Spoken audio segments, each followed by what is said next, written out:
Hello friends, welcome back to my channel SRK drama explain. Friends, ये video मैं लोगों के एंटरटेनमेंट के लिए बनाती हूँ, so please watch full, share, subscribe and like this video. जैसे कि फ्रेंड मैंने कहा था प्रीवियस पार्ट में कि मैं आप लोगों के लिए एक अमेजिंग सी स्टोरी लेकर आऊँगी, तो लेकर आ गई हूँ एक रिवेंज लव स्टोरी जो कि बहुत ही ज़्यादा अमेजिंग है, क्योंकि जिसमें हमारा हीरो रहता है वो हीरोइन से नफरत करता है और इस हद तक नफरत करता है कि उससे शादी करने की वो डिमांड करता है और फाइनली उसकी शादी हो भी जाती है। लेकिन आफ्टर मैरिज वो उसको बहुत ज़्यादा टॉर्चर करता है, जिसकी वजह से हमारी हीरोइन बहुत ज़्यादा हर्ट होती है और फाइनली यहाँ पर हमारी हीरोइन डिसाइड करती है कि वो उसे छोड़कर चली जाएगी। तभी हमारे हीरो को रियलाइज़ होता है कि वो तो उस लड़की से प्यार करने लगा है। वो उसे रोकने की कोशिश करता है लेकिन बहुत ज़्यादा देर हो चुकी थी, क्योंकि हीरोइन ने डिसाइड कर लिया था कि वो उसे छोड़कर जाएगी। तो देखते हैं इस ड्रामे में क्या हमारे हीरो को हमारी हीरोइन मिल पाती है या नहीं। इस पार्ट में दिखाया जाता है जो हमारी नियोंग रहती है वो रत्ना की कार लेकर चली जाती है, जिसकी वजह से रत्ना गुस्सा कर रही होती है। लेकिन यहाँ पर दिखाया जाता है जो हमारी नियोंग रहती है वो बहुत ज़्यादा खुश रहती है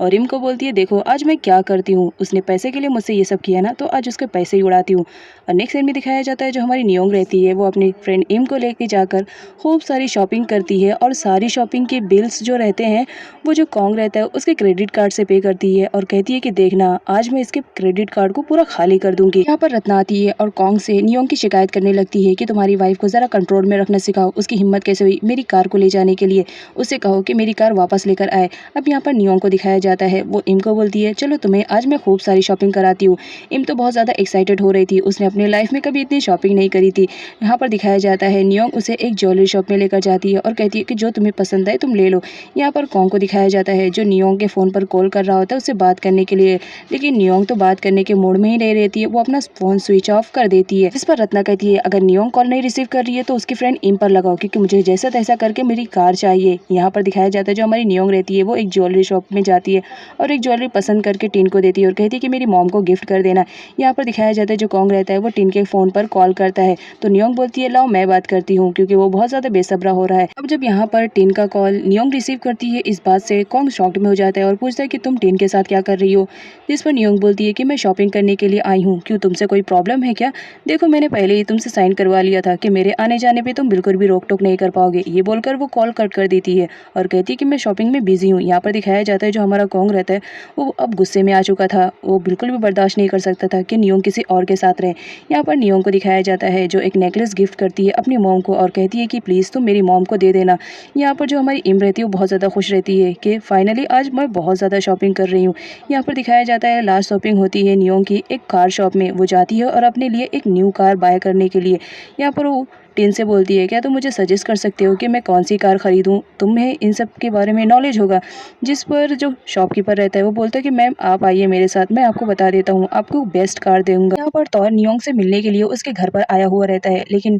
मेट के थ्रू उसे मालूम पड़ता है कि जो नियोंग है वो कहीं बाहर गई है, इस वजह से वो अभी उससे नहीं मिल सकता है, वो बाद में आए। जिस पर तौर वहाँ से चला जाता है। यहाँ पर इम को दिखाया जाता है जो कार के कलेक्शन में नियोंग की हेल्प कर रही होती है। तभी तौर उसे कॉल करता है और पूछता है कि तुम लोग इस वक्त कहाँ हो। जहाँ पर इम उसे बता देती है कि हम लोग अभी शॉपिंग में बिजी हैं, मैं कुछ देर में तुमसे बाद में कॉल करती हूँ, और ये कहकर वो फ़ोन कट कर देती है। लेकिन जो हमारा तौर रहता है वो उसे समझाने की कोशिश करता है, एक बार मुझे एड्रेस तो बता दो ताकि मैं भी तुम लोग के साथ ज्वाइन हो पाऊँ, लेकिन इम नहीं बताती है। अब यहाँ पर कॉन्ग को दिखाया जाता है जो नियोंग का इंतजार कर रहा होता है। तभी वहाँ पर रत्ना बोलती है कि तुम ज़रा अपनी बीवी को कंट्रोल में रखना सीखो, मैं कह रही थी कि तुम उसे डिवोर्स दे दो, लेकिन तुम हो कि डिवोर्स देने के लिए उसे रेडी नहीं हो रहे हो, बाकी अपनी पूरी प्रॉपर्टी देने के लिए रेडी हो गए हो। तुम 2 दिन की आई हुई लड़की पे इतना मर मिट रहे हो, तुम्हें तो कुछ अंदाज़ा भी नहीं है कि वो तुम्हें कितना उल्लू बना रही है। जिस पर जो हमारी नौंग रहती है वो बोलती है, शायद आंट ठीक कह रही है, हो सकता है वो तुम्हें जेलस फील कराने के लिए टिन के साथ गई हो ताकि तुम जेलस फील हो और वो तुमसे डिवोर्स ले सके। लेकिन यहाँ पर कॉन्ग बोलता है कि कुछ भी हो जाए मैं उसे डिवोर्स नहीं दूंगा,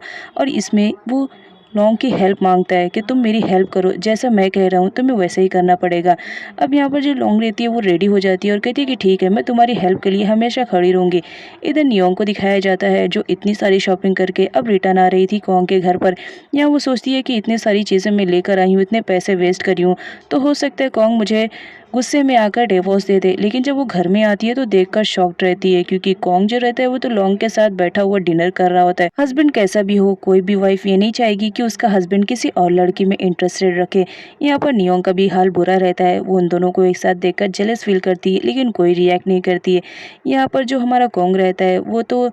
नियोंग को जेलस फील कराने के चक्कर में लॉन्ग को अपनी बाहों में ले लेता है और उसके हाथों से खाना खा रहा होता है। तभी वहाँ पर रत्ना आती है और वो नियोंग के हाथों में इतने सारे बैग्स को देखकर बहुत ज़्यादा गुस्सा करने लगती है और कहती है कि इतने सारी चीज़ों को तुम खरीद कर लाई हो, क्या ये तुम्हारे डैड का पैसा है जो तुम इससे वेस्ट कर रही हो। जिस पर नियोंग बोलती है कि मेरे डैड का ना सही लेकिन मेरे हस्बैंड का ज़रूर है, तो इतना तो हक बनता है कि मैं अपने हस्बैंड के पैसों को यूज़ कर सकूँ। अब यहाँ पर कॉन्ग को दिखाया जाता है जो बिल्कुल भी बर्दाश्त नहीं कर सकता था कि नियोंग किसी और के साथ रहे, और यहाँ पर टिन तो उसे घर पे रिसीव करने के लिए भी आता है। तो इस बात पर जो कॉन्ग रहता है वो टिन से फाइट करने लगता है, लेकिन जो नियोंग रहती है वो कॉन्ग को रोकती है और वो कहती है कि मेरी मर्जी, मेरी लाइफ है, मेरे रूल्स है, मैं जिसके साथ जहाँ जाना चाहूँ मैं जा सकती हूँ। और जब यहाँ पर कॉन्ग देता है कि नियोंग टिन की साइड ले रही है और उसे सपोर्ट कर रही है, तो इस बात पर वो और भी ज्यादा गुस्सा करने लगता है। अब यहाँ पर लॉन्ग को दिखाया जाता है जो देखती है कि सिचुएशन बहुत ज्यादा खराब हो रही है, तो वो कॉन्ग को कहती है कि तुमने अभी सही से डिनर भी नहीं किया है, मैंने कितने प्यार से ये सर तुम्हारे लिए बनाया है, तो चलो मैं तुम्हें अपने हाथों से खिला देती हूँ।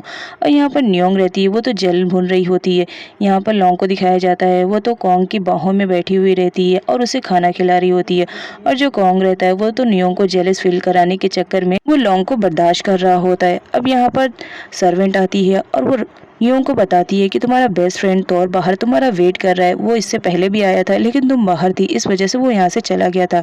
अब जब नियोंग सुनती है कि तौर उससे मिलने के लिए आया है, तो वो अपने शॉपिंग बैग्स को सर्वेंट को देती है और कहती है कि मेरे रूम में रख दो, और वो खुद तौर से मिलने के लिए चली जाती है। यहाँ पर रत्ना आती है और वो कॉन्ग को बताती है कि तुम्हें मालूम है तुम्हारी बीवी किसी से मिलने के लिए गई है, इतनी रात गए, जाओ देख लो। अब यहाँ पर दिखाया जाता है जो हमारी नियोंग रहती है वो तौर से मिलने के लिए जाती है, जहाँ पर तौर उससे पूछता है कि कॉन्ग उसे परेशान तो नहीं कर रहा है, जिस पर नियोंग बोलती है अभी तो ऐसी कुछ भी बात नहीं हुई। यहाँ पर जो तौर रहता है वो नियोंग का हाथ पकड़ लेता है और ये सब रत्ना देख रही होती है। तौर नियोंग से कह रहा होता है कि अगर उसे यहाँ पर कोई भी प्रॉब्लम है तो वो 1 मिनट के लिए भी उसे यहाँ पर नहीं रहने देगा, वो उसे अपने साथ लेकर जाएगा।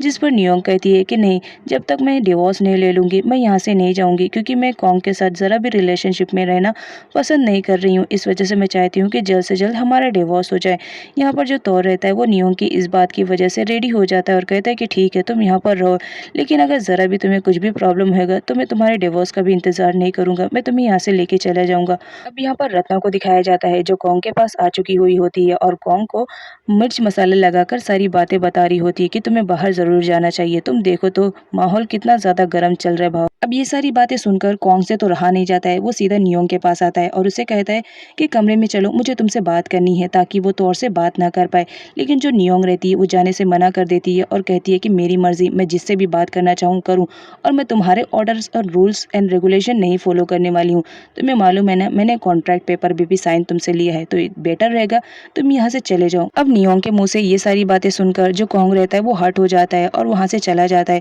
और नियोंग भी हर्ट होती है, इस वजह से वो रो रही होती है, जहाँ पर उसकी फ्रेंड उसे सपोर्ट करती है। अब सीन दिखाया जाता है लॉन्ग और रत्ना पर, जहाँ पर लॉन्ग रत्ना को बताती है कि बताओ अब तुम्हें मेरा प्लान कैसे लगा। यहाँ पर जो रत्ना रहती है वो बोलती है कि तुम्हारा प्लान तो बहुत काम का था, किसी को अंदाजा भी नहीं हो सकता था कि तुम कॉन्ग के करीब जाने के लिए इतना बड़ा प्लान करोगी। तुमने बहुत ही अच्छे से और बहुत ही सफाई से झूठ बोला है, तुमने नियोंग के ऊपर तीर रखकर अपना पत्ता जमाने की कोशिश की है, बहुत ठीक काम कर रही हो मेरी शेरनी। अब यहाँ पर इम और तौर को दिखाया जाता है, जो इम रहती है वो तौर को ड्रॉप करने के लिए बाहर तक जाती है, लेकिन अनफॉर्चुनेटली इन दोनों के बीच में झगड़ा होने लगता है, जहाँ पर वो दोनों एक दूसरे से झगड़ा कर रहे होते हैं और अचानक से इम का पैर फिसलने की वजह से वो दोनों एक दूसरे के ऊपर गिर जाते हैं। यहाँ पर दोनों एक दूसरे को देखते ही रहते हैं, तभी वहाँ पर सर्वेंट आ जाती है और उन दोनों को देखकर चिल्लाने लगती है। यहाँ पर इम उसे ऐसा करने से मना करती है, तो कहती है कि ठीक है, अगर तुम चाहती हो कि मैंने जो कुछ भी देखा है वो मैं किसी को ना बताऊं तो तुम्हें पे करना पड़ेगा। यहाँ पर जो इम रहती है वो जब सुनती है कि वो मुझसे अमाउंट मांगने की कोशिश कर रही है,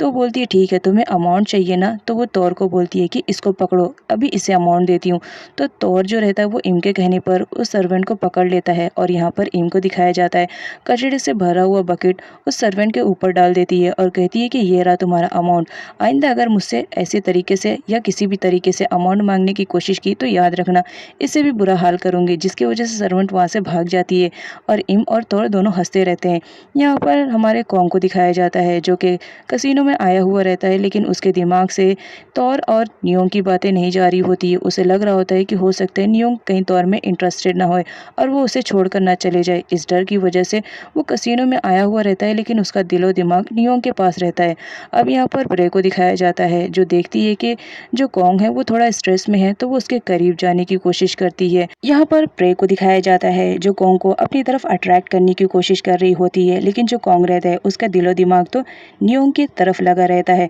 अब यहाँ पर दिखाया जाता है कसिनो में, जहाँ पर जेनी भी आ चुकी हुई होती है और यहाँ पर उसके फ्रेंड के थ्रू से मालूम पड़ता है कि जो प्रे है वो कॉन्ग को कन्विंस करने की कोशिश कर रही है और उसके बहुत ही क्लोज में है। अगर तुम्हारा यही हाल रहेगा तो देखना एक ना एक दिन वो प्रे कॉन्ग को लेकर चली जाएगी और तुम देखती रहोगी। जिस पर जेनी बोलती है वो दिन कभी नहीं आएगा, मैं बहुत जल्द कोशिश करूंगी कि कॉन्ग मेरा हो जाए। अब नेक्स्ट सीन में कॉन्ग को दिखाया जाता है जो प्रे को अपने घर ले जाने के लिए रेडी हो गया था, क्योंकि उसे नियोंग को जेलस फील करवाना था। लॉन्ग से वो काम तो नहीं हो पाया था, इस वजह से वो ये प्रे पे ट्राई करने वाला था कि हो सकता है प्रे को जब वो मेरे साथ में देखे तो वो ज़रूर कुछ रिएक्ट करेगी। इस बात पर वो उसे अपने घर ले जाता है, लेकिन प्रे को तो आइडिया भी नहीं रहता है कि कॉन्ग उसे क्यों लेके जा रहा है। इधर पीट नियोंग को कॉल करती है और उससे बोलती है कि तुम्हें इतनी भारी ज्वेलरी मुझे देने की ज़रूरत नहीं थी, ये बहुत हैवी है और तुमने डायमंड का सेट दिया है, इसकी क्या ज़रूरत थी। जिस पर नियोंग बोलती है मॉम, आपसे जो कुछ भी छीना गया था मैं वो आपको रिटर्न करूँगी, और ये कहकर कॉल रख देती है। यहाँ पर जो पीट रहती है वो बहुत ज़्यादा उदास हो जाती है कि मेरी बेटी कहीं गलत रास्ते पर न चल जाए, लेकिन उसे बाद में तसल्ली मिलती है कि कोई बात नहीं, वो है तो मेरी बेटी है, गलत फैसला नहीं लेगी। इधर कॉन्ग को दिखाया जाता है जो प्रे को लेकर अपने घर आ चुका था, और यहाँ पर नियोंग जब देखती है कि कॉन्ग किसी लड़की के साथ आया है तो वो थोड़ा सा जेलस फील करती है, और ये देखकर जो कॉन्ग रहता है वो प्रे के और करीब चला जाता है और उससे रोमांटिक मोड में बातें करता है और उसे अपने बाहों में जकड़ लेता है। अब ये सब देखकर नियोंग जो रहती है वो दिल ही दिल में तो जेलस हो रही होती है, लेकिन वो अपने फेस पे शो नहीं करती है। यहाँ पर कॉन्ग को दिखाया जाता है जो प्रे के साथ बहुत ही रोमांटिक मोड में बात कर रहा होता है, और नियोंग को चिढ़ाने के लिए वो प्रे से कहता है कि अब तुम इतनी रात गए कहाँ जाओगी, तो ये बेटर रहेगा कि तुम आज मेरे ही घर पे रुक जाओ। मेरे ही घर पे क्यों रुकोगी, तुम मेरे ही कमरे में रुको, कितना अच्छा लगेगा हम दोनों अगर एक साथ रहेंगे। इस बात से जो प्रे रहती है उसकी खुशी का तो ठिकाना नहीं रहता, वो बहुत ज़्यादा खुश हो जाती है और कहती है कि तुम ठीक कह रहे हो, रात काफ़ी हो गई है, मैं अकेले कैसे घर जाऊंगी। अब यहाँ पर कॉन्ग को दिखाया जाता है जो प्रे को लेकर अपने रूम में जा चुका था। यहाँ पर नियोंग को दिखाया जाता है जो रात में सो रही होती है, लेकिन उसे नींद नहीं आ रही होती है, क्योंकि कॉन्ग की बातें उसे बार बार याद आ रही होती है कि पता नहीं उन लोग क्या कर रहे होंगे।